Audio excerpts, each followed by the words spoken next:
Hello everyone, and welcome to the second episode in the video blog series, Auditions for Dummies. Now, in the last episode, we covered some useful tips and tools for finding theater auditions.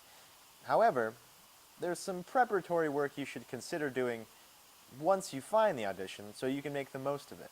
You see, this video will be providing you with the skills and tools needed to find the right piece for your audition.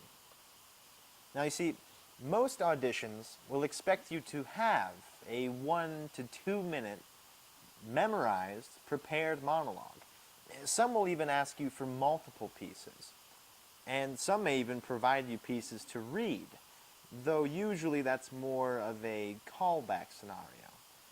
Because of this, as an actor, it's incredibly beneficial to have what we call a repertoire, which is essentially a number of memorized monologues that you have on hand that you can perform at any given time. Typically it's 3 to 5 pieces that you can just sort of rattle off. It's important that your repertoire sort of be varied in a couple of things. You should have a varied period, so you should have some contemporary and modern pieces, and also some classical and Shakespearean pieces. It also helps to have your pieces be varied in tonality. Some of them should be, funny or comic pieces, whereas most of them should be sort of dramatic and serious. Your goal is essentially to showcase your best qualities as an actor. Try to focus in on what makes you, you, and find an audition piece that helps exemplify this quality. This is something that rehearsing with a friend or a mentor could really help with, as getting an outside perspective on your pieces is really golden information. The important thing to remember is that this audition is your time to show them your range as an actor. In a scenario in which you are required to have 2 pieces, this can sort of be a blessing in disguise. This gives you the chance to pick your pieces sort of as a pair rather than individual monologues. You should want your first piece to sort of push the range of yourself towards one end of the spectrum and the other on the other side of the spectrum. One should be comedic, funny, energetic. Show them that you can have that energy and show them that you can bring that to a show. Whereas the other one should maybe be, serious and slow down. Show them that you can sort of conceal yourself and hold your ground. However, in many cases, you will be aware of what show you are auditioning for. You should select a piece based on what show you're doing. Naturally, the first step in this process would be to read the show and familiarize yourself with it. Identify a plausible character role that you are interested in accepting. Now, from this point, in my experience, one should then seek an audition piece which closely resembles the character, either by the same author or from a similar show, but not typically from the same show that you're auditioning for. Some people may disagree on this point and tell you to audition strictly for that character using that character.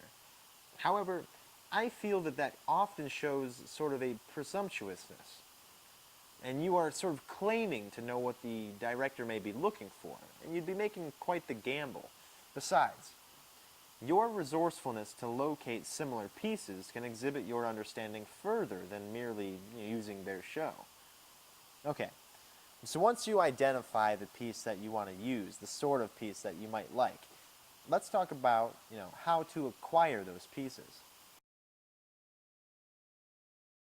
A first natural step would be to read some plays. Building a solid knowledge base of material in your head can be really useful. When you're trying to audition and you think back, oh, I remember this monologue from this show, that can be really helpful. It saves you a lot of time kind of hunting around. Draw on your experiences. If you've been in shows already, you probably have some memorized monologues tucked away in your head somewhere. Grab that old script, dust it off, and look over your lines. You'd be surprised how easy it is to sort of draw that back. Besides, you already have a pretty deep understanding of the character, and it'll be easier for you to show that to a director. Now, If you don't have that sort of prior experience to draw on and you're still a student, ask your professor or your director at your college or high school even. They might be able to point you in the right direction. After all, they probably do have experience. Other good resources that exist are reference books, like this one, Auditions and Scenes from Shakespeare. Now, obviously this is only for classical Shakespearean pieces, but how the book works is essentially you look up, whether you're male or female, and what kind of piece you want, whether you want it to be comedic or serious, and they sort of list them by category.